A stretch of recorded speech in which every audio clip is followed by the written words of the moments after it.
ನಮಸ್ಕಾರ ಆತ್ಮೀಯ ವೀಕ್ಷಕರೇ, ನಾನು ಡಾಕ್ಟರ್ ಚಂದ್ರಶೇಖರ್ ಸರ್ಜಾ, ನಿಮ್ಮ ಲೈಫ್ ಸ್ಟೈಲ್ ಫಿಸಿಷಿಯನ್. ಇವತ್ತು ನಾವು ಅಗಸೆ ಬೀಜ ಅಥವಾ ಫ್ಲಾಕ್ಸ್ ಸೀಡ್ಸ್ ಬಗ್ಗೆ ಸ್ವಲ್ಪ ಮಾಹಿತಿಯನ್ನು ಹಂಚ್ಕೊಳ್ಳೋಣ.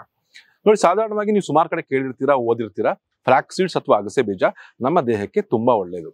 ಆದ್ರೆ ಸುಮಾರು ಜನ ಒಂದು ಕನ್ಫ್ಯೂಷನ್, ಯಾಕೆ ಒಳ್ಳೇದು, ಎಷ್ಟು ತಗೋಬೇಕು, ಹೇಗೆ ತಗೋಬೇಕು, ಯಾವ್ಯಾವ್ದಕ್ಕೆ ಒಳ್ಳೇದು ಅಂತ ಹೇಳ್ಬಿಟ್ಟು ಸುಮಾರು ಜನ ಕನ್ಫ್ಯೂಷನ್ ಇದೆ.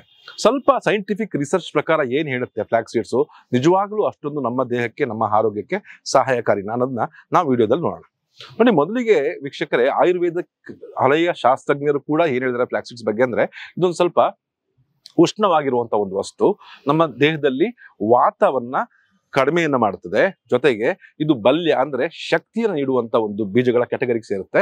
ಮತ್ತು ಮೇದ್ಯ ಅಂದ್ರೆ ನಮ್ಮ ಬ್ರೈನ್ ನ ಫಂಕ್ಷನ್ಸ್ ನ ಬೂಸ್ಟ್ ಮಾಡುತ್ತೆ ಅಂತ ಹಿಂದಿನ ಕಾಲದಿಂದಾನೇ ಹೇಳ್ತಾರೆ. ಇತ್ತೀಚೆಗೆ ಆಗಿರೋ ರಿಸರ್ಚ್ ಪ್ರಕಾರ ಇದು ಸರಿ ಅಂತ ಇವಾಗ ಹೊಸ ಶಾಸ್ತ್ರಜ್ಞರು ಕೂಡ ಇದನ್ನ ಪ್ರೂವ್ ಮಾಡಿದ್ದಾರೆ.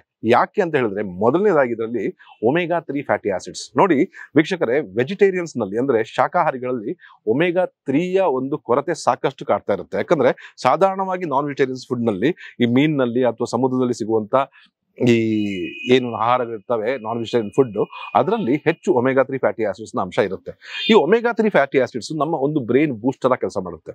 ಕೇವಲ ಬ್ರೈನ್ ಒಂದೇ ಅಲ್ಲ, ನಮ್ಮ ಹಾರ್ಟ್ ಹೆಲ್ತ್ಗೂ ಕೂಡ ಈ ಒಮೆಗಾ 3 ಫ್ಯಾಟಿ ಆಸಿಡ್ಸ್ ತುಂಬಾ ಮುಖ್ಯ. ಸೊ ಹಾಗಾಗಿ ಈ ವೆಜಿಟೇರಿಯನ್ಸ್ಗೆ ಬೇರೆ ಎಲ್ಲೂ ಸಿಗೋದಿಲ್ಲ, ಫ್ಲಾಕ್ಸ್ ಸೀಡ್ಸ್ ನಲ್ಲಿ ಹೇರಳವಾಗಿರುತ್ತೆ. ಹಾಗಾಗಿ ಒಮೆಗಾ 3 ಫ್ಯಾಟಿ ಆಸಿಡ್ಸ್ ನ ರೆಗ್ಯುಲರ್ ಆಗಿ ಕನ್ಸಂಪ್ಷನ್ ಮಾಡಕ್ ಆಗದಲೇ ಇರೋರು ಈ ಫ್ಲಾಕ್ಸ್ ಸೀಡ್ಸ್ ನ ರೆಗ್ಯುಲರ್ ಆಗಿ ಯೂಸ್ ಮಾಡಬಹುದು. ಒಂದು. ಎರಡನೇದಾಗಿ, ಈ ಬ್ರೈನ್ ಅಲ್ದಲೆ ಹಾರ್ಟ್ಗೂ ಕೂಡ ಒಮೆಗಾ 3 ಫ್ಯಾಟಿ ಆಸಿಡ್ಸ್ ಬಹಳ ಮುಖ್ಯ. ಸಾಧಾರಣ ನೀವು ತುಂಬಾ ಜನ ಕೇಳಿರ್ಬೋದು, ರಕ್ತದಲ್ಲಿ ನಾಳದಲ್ಲಿ ಬ್ಲಾಕ್ ಉಂಟಾಗಿದ್ರೆ ಅಥವಾ ರಕ್ತದಲ್ಲಿ HDL ಅಂಶ ಕಡಿಮೆ ಆಗಿದ್ರೆ ಹಾರ್ಟ್ ಡಿಸೀಸ್ ಬರುತ್ತೆ ಅಂತ ಹೇಳ್ಬಿಟ್ಟು.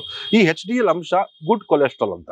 ಈ ಒಳ್ಳೆಯ ಫ್ಯಾಟ್ಸ್ ಅಥವಾ ಒಳ್ಳೆಯ ಕೊಲೆಸ್ಟ್ರಾಲ್ HDL ಅಂಶ ಈ ಒಮೆಗಾ 3 ಫ್ಯಾಟಿ ಆಸಿಡ್ಸ್ ನಲ್ಲಿ ಹೇರಳವಾಗಿರುತ್ತೆ. ಹಾಗಾಗಿ ವೆಜಿಟೇರಿಯನ್ಸ್ ಇದನ್ನ ಕನ್ಸ್ಯೂಮ್ ಮಾಡೋದ್ರಿಂದ ಅವರ ಹಾರ್ಟ್ ಹೆಲ್ತ್ ಚೆನ್ನಾಗಾಗುತ್ತೆ. ಮೂರನೇದಾಗಿ, ಲೇಡೀಸ್ ಪ್ರಾಬ್ಲಮ್ಸ್, ಈಗ ಮುಟ್ಟಿಗೆ ಸಂಬಂಧಿ ಪ್ರಾಬ್ಲಮ್ಗಳಿದ್ದಲ್ಲಿ, ಅಂದ್ರೆ ಈಗ ಮುಟ್ಟು ಸರಿಯಾಗಿ ಆಗದಲ್ಲೇ ಇರ್ಬೋದು, ಟೈಮಿಗೆ ಆಗದಲ್ಲೇ ಇರ್ಬೋದು, PCOS ಪ್ರಾಬ್ಲಮ್ ಇರ್ಬೋದು, PCOD ಪ್ರಾಬ್ಲಮ್ ಇರ್ಬೋದು, ಅಥವಾ ಯುಟ್ರೈನ್ ಫೈಬ್ರಾಯ್ಡ್ಸ್ ಇರ್ಬೋದು, ಈ ತರ ಸುಮಾರು ಗರ್ಭಕೋಶದ ಸಂಬಂಧಿ ಅಥವಾ ನಮ್ಮ ಅಂಡಾಣು ಕೋಶಗಳ ಒಂದು ಸಂಬಂಧಿ ಕಾಯಿಲೆಗಳಿಗೆ ಈ ಅಗಸೆ ಬೀಜ ಕೂಡ ರಾಮಬಾಣವಾಗಿ ಕೆಲಸ ಮಾಡುತ್ತೆ. ಯಾಕೆ ಅಂತ ಹೇಳಿದ್ರೆ, ಇದು ರಿಚೆಸ್ಟ್ ಸೋರ್ಸ್ ಆಫ್ ಫೈಟೋ ಇಸ್ಟ್ರೋಜನ್ಸ್, ಅಂದ್ರೆ ನ್ಯಾಚುರಲ್ ಆಗಿ ಸಿಗುವಂತ ಒಂದು ಇಸ್ಟ್ರೋಜನ್ ಹಾರ್ಮೋನ್ ನ ಒಂದು ಸಬ್ಸ್ಟಿಟ್ಯೂಟ್ ಆಗಿ ಈ ಅಗಸೆ ಬೀಜದಲ್ಲಿ ಇರುವಂತ ಫೈಟೋ ಇಸ್ಟ್ರೋಜನ್ ಕೆಲಸ ಮಾಡುತ್ತೆ. ಹಾಗಾಗಿ ಈ ವಯಸ್ಸಾದ ನಂತರ, ಅಂದ್ರೆ 50ರ ನಂತರ ಮುಟ್ಟು ನಿಲ್ಲುವಂತ ಸ್ಥಿತಿಗೆ ಬಂದಾಗ ಆ ಮಹಿಳೆಯರಲ್ಲಿ ಈ ಒಂದು ಫ್ಲಾಕ್ಸ್ ಸೀಡ್ಸ್ ನ ಸೇವನೆ ದಿನನಿತ್ಯ ಮಾಡ್ತಾ ಇರೋದ್ರಿಂದ ಏನಾಗುತ್ತೆ ಅಂತ ಹೇಳಿದ್ರೆ, ದೇಹದಲ್ಲಿ ಫೈಟೋ ಇಸ್ಟ್ರೋಜನ್ ಪ್ರಮಾಣ ಜಾಸ್ತಿ ಆಗುತ್ತೆ.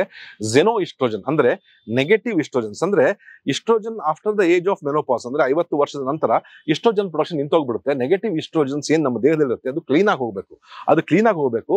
ಆಲ್ಟರ್ನೇಟಿವ್ ಆಗಿ ನಮಗೆ ನ್ಯಾಚುರಲ್ ಆಗಿರುವಂತ ಇಸ್ಟ್ರೋಜನ್, ಒಳ್ಳೆ ಇಸ್ಟ್ರೋಜನ್ ನಮ್ಮ ದೇಹಕ್ಕೆ ಸಿಗಬೇಕು ಅಂತ ಹೇಳಿದ್ರೆ ಈ ಫ್ಲಾಕ್ಸ್ ಸೀಡ್ಸೇ ಅದಕ್ಕೆ ಒಂದು ಸ್ಥಾನವನ್ನ ತುಂಬುತ್ತೆ.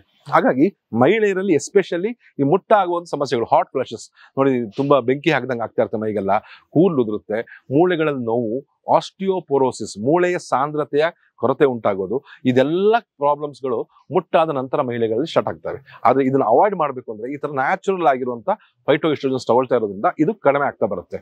ಇನ್ನೊಂದು, ಪ್ರೊಟೆಕ್ಟಿವ್ ಅಗೇನ್ಸ್ಟ್ ಕ್ಯಾನ್ಸರ್ಸ್. ನೋಡಿ, ನಾನು ಕ್ಯಾನ್ಸರ್ಗೆ ಇದು ಮೆಡಿಸಿನ್ ಅಂತ ನಾನು ಹೇಳ್ತಾ ಇಲ್ಲ.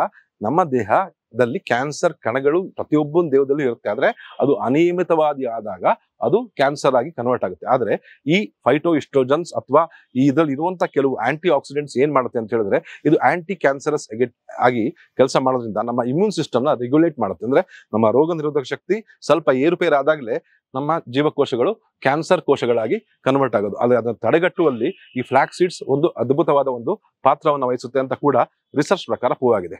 ಹಾಗಾಗಿ ಬ್ರೈನ್ ಹೆಲ್ತ್ ಇರ್ಬೋದು, ಹಾರ್ಟ್ ಹೆಲ್ತ್ ಇರ್ಬೋದು, ಮಹಿಳೆಯರಲ್ಲಿ ಆಗುವಂತಹ ಮುಟ್ಟಿನ ತೊಂದರೆಗಳಿರ್ಬೋದು, ಅಥವಾ ನಮ್ಮ ರೋಗ ನಿರೋಧಕ ಶಕ್ತಿಯನ್ನ ಇಂಪ್ರೂವ್ ಮಾಡೋದಿರ್ಬೋದು, ಇದೆಲ್ಲದರ ಜೊತೆಗೆ ಆಕ್ಚುಲಿ ನಮ್ಮ ದೇಹಕ್ಕೆ ಅಗತ್ಯವಾಗಿರುವಂತ ಪ್ರೋಟೀನ್ಸ್, ನೋಡಿ ಡಯಾಬಿಟಿಸ್ ನಲ್ಲಿ ಮತ್ತು ಬೇರೆ ವಯಸ್ಸಾಗ್ತಾ ಇದ್ದಂಗೆ ಪ್ರೋಟೀನ್ಸ್ ನ ಕೊರತೆ ಉಂಟಾಗಿರುತ್ತೆ, ಮಸಲ್ಸ್ ಎಲ್ಲ ವೀಕ್ ಆಗ್ತಾ ಇರುತ್ತೆ. ಆದ್ರೆ ನ್ಯಾಚುರಲ್ ಒಳ್ಳೆಯ ಪ್ರೋಟೀನ್ಸ್ ಇರಲಿ, ಎಷ್ಟೊಂದು ತರದ ಬ್ರಾಂಚ್ಡ್ ಚೈನ್ ಅಮೆನೋ ಆಸಿಡ್ಸ್ ಈ ಫ್ಲಾಕ್ಸ್ ಸೀಡ್ಸ್ ನಲ್ಲಿ ಇರೋದ್ರಿಂದ, ಒಂದು ನಿಯಮಿತವಾಗಿ ಸೇವಿಸ್ತಾ ಬರೋದ್ರಿಂದ ದೇಹದಲ್ಲಿ ಪ್ರೋಟೀನ್ ಕೊರತೆ ಕೂಡ ಉಂಟಾಗೋದಿಲ್ಲ.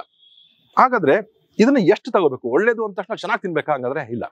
ನೋಡಿ, ದಿವಸಕ್ಕೆ ಪ್ರತಿ ದಿವಸ ಅಟ್ಲೀಸ್ಟ್ 1 ರಿಂದ 2 ಟೇಬಲ್ ಸ್ಪೂನ್ ನಷ್ಟು ಫ್ಲಾಕ್ಸ್ ಸೀಡ್ಸ್ ಮಾತ್ರ ತಗೋಬಹುದು. ಅದಕ್ಕಿಂತ ಜಾಸ್ತಿ ತಗೊಳ್ತಾ ಹೋದ್ರೆ ಕೆಲವು ಸೈಡ್ ಎಫೆಕ್ಟ್ಸ್ ಆಗ್ಬೋದು. ಕೆಲವರಿಗೆ ಗ್ಯಾಸ್ ಪ್ರಾಬ್ಲಮ್ ಉಂಟಾಗ್ಬೋದು, ಕೆಲವು ಹೊಟ್ಟೆ ಉಬ್ಬರ, ತೇಗ್ ಬರುವಂಥದ್ದು, ಅಲರ್ಜಿಕ್ ರಿಯಾಕ್ಷನ್ಸ್ ಉಂಟಾಗುವಂಥದ್ದು, ಈ ತರ ಪ್ರಾಬ್ಲಮ್ಗಳು ಕಂಡು ಬರಕ್ ಸ್ಟಾರ್ಟ್ ಆಗುತ್ತೆ. ಹಾಗಾಗಿ ನಿಯಮಿತವಾಗಿ 1 ರಿಂದ 2 ಟೇಬಲ್ ಸ್ಪೂನ್ ಸೇವಿಸ್ತಾ ಬರೋದ್ರಿಂದ ಯಾವ ಸೈಡ್ ಎಫೆಕ್ಟ್ಸ್ ಆಗೋದಿಲ್ಲ. ಜೊತೆಗೆ ಹೇಗಪ್ಪ ಇದನ್ನ ತಗೊಳ್ಳೋದು, ಹಂಗೆ ಆಗ ತಿನ್ಬಿಡ್ತಾರೆ? ಇಲ್ಲ ನೋಡಿ, ಸುಮಾರು ಟೈಪ್ ಇರುತ್ತೆ. ಈಗ ಫ್ಲಾಕ್ ಸೀಡ್ಸ್ ಆಯಿಲ್ಸ್ ಅಂತಾನೆ ಕ್ಯಾಪ್ಸೂಲ್ ಸಿಗುತ್ತೆ, ಅದನ್ನ ಬೇಕಾದ್ರೆ ನುಂಗ್ಬೋದು. ಇಲ್ಲದಿದ್ದ ಪಕ್ಷದಲ್ಲಿ ನ್ಯಾಚುರಲ್ ಆಗಿ ಕನ್ಸಂಪ್ಷನ್ ಮಾಡಬೇಕು ಅಂತ ಹೇಳಿದ್ರೆ ಒಂದು ಚಟ್ನಿ ಪುಡಿ ತರ ಮಾಡ್ಕೋಬಹುದು. ಅಂದ್ರೆ ಈಗ ನೀವು ಕಡಲೆ ಬೀಜ ಮತ್ತೆ ಈ ಅಗಸೆ ಬೀಜ ಇಂಥದೆಲ್ಲ ಕೆಲವು ಈ ನಿಮ್ಮ ಏನು ಕಡಲೆ ಬೇಳೆ ಅಂತ ಏನ್ ಹೇಳ್ತೀರಾ ಅದನ್ನೆಲ್ಲ ಚೆನ್ನಾಗಿ ಹುರಿದ್ಬಿಟ್ಟು ಅದಕ್ಕೆ ಸ್ವಲ್ಪ ಒಂದು ಪೌಡರ್ ಮಾಡಿ ಇಟ್ಕೋಬೇಕು. ಆದ್ರೆ ಒಂದು ಕೆಲಸ ಏನ್ ಮಾಡಿ ಅಂತ ಹೇಳಿದ್ರೆ ಒಂದು ವಾರಕ್ಕೆ ಆಗುವಷ್ಟು ಮಾತ್ರ ಹುರಿದು ಪುಡಿ ಮಾಡಿ ಇಟ್ಕೊಳ್ಳಿ. ಯಾಕಂದ್ರೆ ಒಂದು ವಾರದ ನಂತರ ಇದು ಸ್ಮೆಲ್ ಬರಕ್ ಶುರು ಆಗುತ್ತೆ.